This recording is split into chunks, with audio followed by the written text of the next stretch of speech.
রাষ্ট্রপতি জিয়াউর রহমান এবং দেশনেত্রী বেগম খালেদা জিয়ার যোগ্য উত্তরসূরি। গণতান্ত্রিক আন্দোলনের আপসীন নেতৃত্ব, বাংলাদেশের ঐক্যের প্রতীক বিএনপির ভারপ্রাপ্ত চেয়ারম্যান দেশ নায়ক তারেক রহমানকে এ পর্যায়ে বক্তব্য রাখার জন্য বিশেষভাবে অনুরোধ করছি।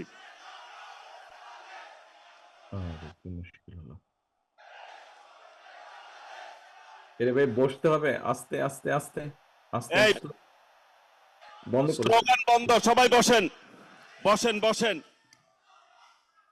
এই টিপু, এই নয়ন। ধন্যবাদ টুকু। বিসমিল্লাহির রহমানির রহিম।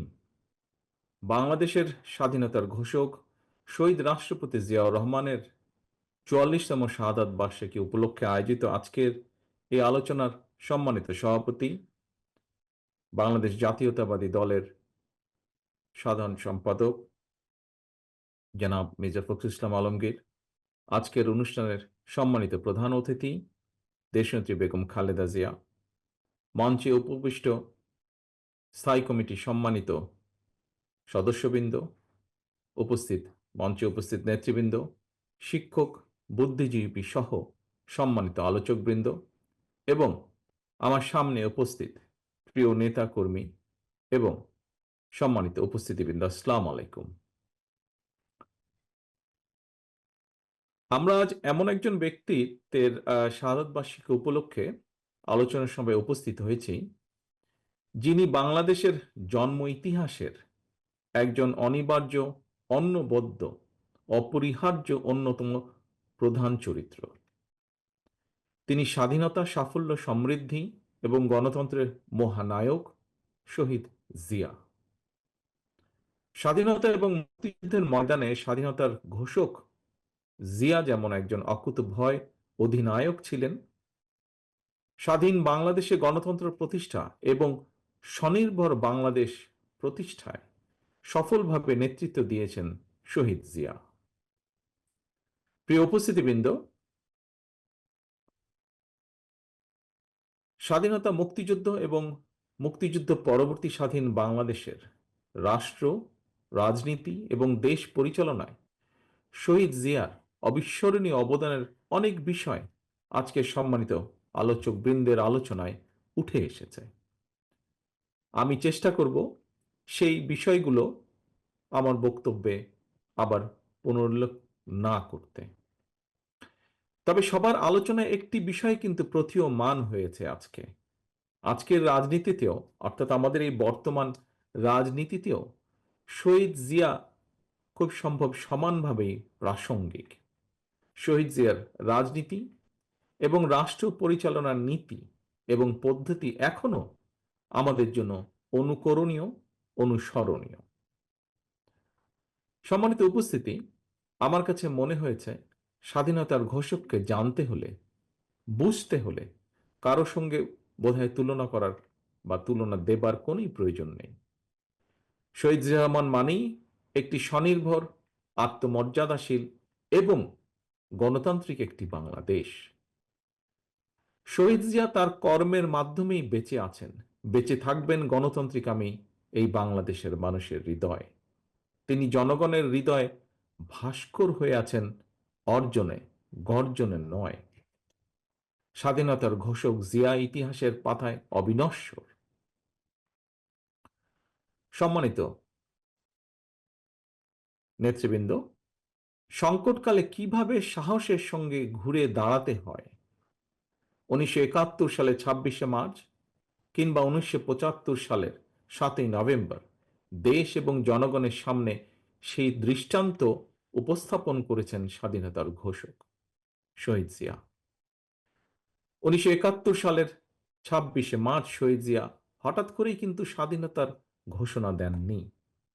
একটি স্বাধীন বাংলাদেশের স্বপ্ন কিভাবে তার হৃদয়ে স্থান করে নিয়েছিল, ইতিহাসের আগ্রহী শিক্ষার্থী যারা, আপনাদের প্রতি আহ্বান থাকবে শহীদ জিয়ার নিজের লেখা একটি জাতির জন্ম শীর্ষক যে প্রবন্ধটি, সেটি পড়ে দেখবেন দয়া করে আপনারা। আজকের সম্মানিত উপস্থিতি, মঞ্চে উপস্থিত নেতৃবৃন্দ যারা প্রবীণ নাগরিক রয়েছেন, আপনারা সাক্ষী আছেন, একই সাথে ইতিহাসও সাক্ষী আছে। লাখো শহীদের প্রাণের বিনিময়ে অর্জিত স্বাধীনতা উত্তর যে বাংলাদেশ ছিল, সেটি কিন্তু সেই কয়দিন পরেই স্বাধীনতার পথ হারিয়ে ফেলেছিল। খুন, গুম, অপহরণ, সন্ত্রাস, নৈরাজ্য, সেনাবাহিনীতে অস্থিরতা, সব মিলিয়ে বাংলাদেশকে একটি তাবেদার রাষ্ট্রে পরিণত করেছিল। সকল ষড়যন্ত্রকে প্রতিহত করে 1975 সালে 7ই নভেম্বরের পর থেকেই মূলত স্বাধীনতার ঘোষকের নেতৃত্বে মুক্তিযুদ্ধের মূল যে মন্ত্র, তাতে বাংলাদেশ ফিরতে শুরু করে ধীরে ধীরে। প্রিয় উপস্থিতি, মাঝে মাঝে একটি বিষয় সম্পর্কে, যেহেতু সে সময় আমার বয়স কম ছিল, যতটুকু দেখেছি পত্রপত্রিকায়, পরবর্তীতে বিভিন্ন বইপত্রে, মাঝে মাঝে একটি বিষয় সম্পর্কে আত্মজিজ্ঞাসা হয় আমার। সেটি হলো, স্বাধীনতা পরবর্তী সরকারের বিরুদ্ধে কেন সেই সময় জনগণ অস্ত্র হাতে তুলে নিয়েছিল? আবার সেই সময়কার সরকারই বা কি কারণে জনগণের বিরুদ্ধে অস্ত্র হাতে তুলে নিয়েছিল?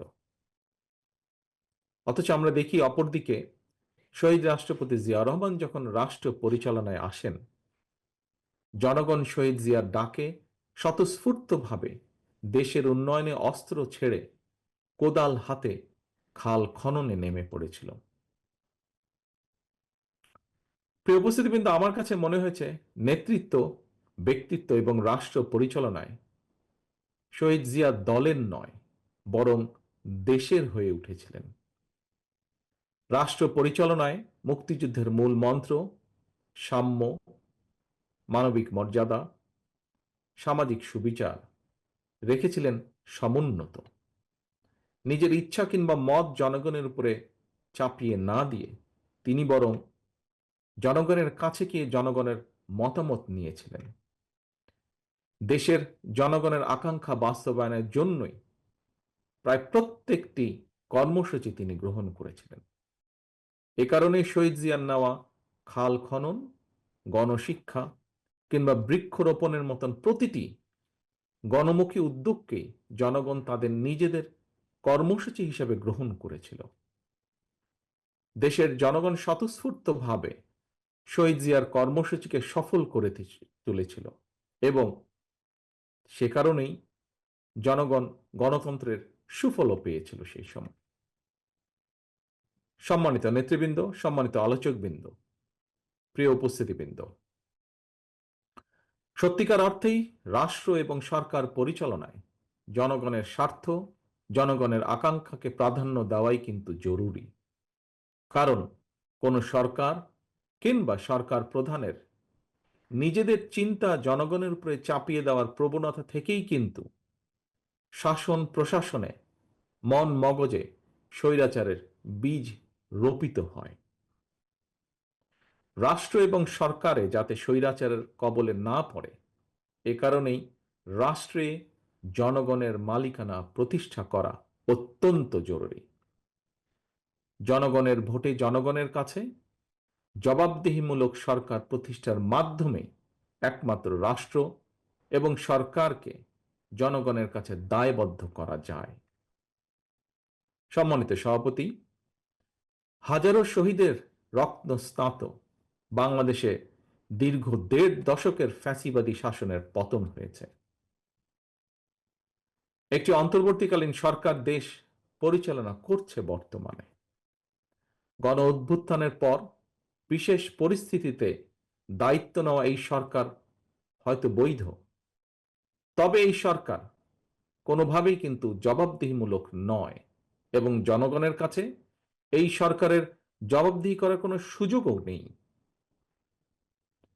দেশের বর্তমান অন্তর্বর্তীকালীন সরকার 10 মাসেও জাতীয় নির্বাচনের সুস্পষ্ট তারিখ ঘোষণা করেনি। ফলে রাষ্ট্র এবং রাজনীতিতে এক ধরনের অনিশ্চয়তা সৃষ্টি হয়েছে এবং এই অনিশ্চয়তা সৃষ্টি হওয়ার কারণেই আমরা যদি খেয়াল করি, দেশে অর্থনৈতিক কর্মকাণ্ড বলা যায় প্রায় স্থবির হয়ে পড়েছে। জনগণের ভোটে নির্দিষ্ট মেয়াদের একটি স্থিতিশীল সরকার না থাকায় দেশে কাঙ্ক্ষিত বিনিয়োগও হচ্ছে না। আমরা এখানে উপস্থিত প্রায় প্রত্যেকেই গণমাধ্যমে খবরে দেখেছি, ব্যবসায়িক সংগঠনগুলো বলছে নানা কারণে ইতিমধ্যেই শত শত শিল্প কলকারখানা বন্ধ হয়ে গিয়েছে, আরো অনেক কলকারখানা বন্ধ হওয়ার উপক্রম হয়ে পড়ছে। বিভিন্ন সেক্টরে এ ধরনের অস্থিরতা বিরাজ করছে। জনগণ তাদের সমস্যা সম্ভাবনার কথা সরকারের কাছে তুলে ধরার বা বলার কোনো সুযোগ তারা পাচ্ছে না। সম্মানিত সভাপতি, সম্মানিত নেতৃবৃন্দ, অন্তর্বর্তীকালীন সরকারের উপদেষ্টাদের সঙ্গে স্বাভাবিক কারণেই জনগণের কোনোই যোগাযোগ নেই। বিভিন্ন শ্রেণী পেশার মানুষের সমস্যা সম্ভাবনা কিংবা দুঃখ দুর্দশা সম্পর্কে অনেক উপদেষ্টাই ওয়াকেফাল নন। তারা অফিসে বসে ফাইলপত্র দেখে জনগণের সমস্যা চিহ্নিত করে সমাধানের চেষ্টা হয়তো কেউ কেউ করছেন। জনগণের সঙ্গে সরাসরি যোগাযোগ ছাড়া প্রশাসন নির্ভর, ফাইল নির্ভর বা ফাইল ওয়ার্ক দিয়ে সকল সমস্যার সমাধান যদি করা যেতই, তাহলে তো নিশ্চয়ই রাজনৈতিক দল বা রাজনীতির প্রয়োজন হতো না। প্রিয় উপস্থিতি, দেশের জনগণ সরাসরি নিজেদের পছন্দের প্রার্থীকে ভোট দিয়ে একটি জবাবদিহিমূলক সরকার প্রতিষ্ঠিত করতে প্রস্তুত। কিন্তু অন্তর্বর্তীকালীন সরকার মনে হয় জনগণের আকাঙ্ক্ষা উপলব্ধি করতে ব্যর্থ হচ্ছে। গণতন্ত্রের পক্ষের প্রতিটি রাজনৈতিক দলের পক্ষ থেকে লিখিতভাবে অন্তর্বর্তীকালীন সরকারের কাছে সংস্কার প্রস্তাব দেওয়া হয়েছে। এরই ভিতর সংস্কারের ব্যাপারে কিন্তু কোনো রাজনৈতিক দলের তেমন কোনো আপত্তি নেই।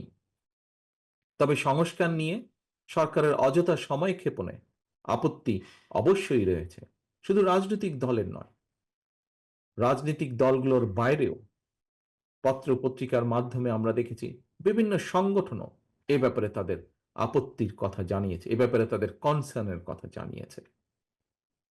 এবং এ কারণেই আমরা মনে করি প্রস্তাবিত সংস্কার শেষ করে যদি তাদের ইন্টেনশন সঠিক থাকে, গণতন্ত্রের পক্ষে থাকে, আমরা দাবি করেছি ডিসেম্বরের ভিতরে নির্বাচন দিতে, তবে আমি এটাও মনে করি বিভিন্ন বিষয় বিবেচনা করে সংস্কার প্রস্তাব শেষ করে, যেহেতু কম বেশি সকল বিষয় অধিকাংশ দলগুলোর মধ্যে একমত রয়েছে, ডিসেম্বরের আগেও নির্বাচন করা সম্ভব।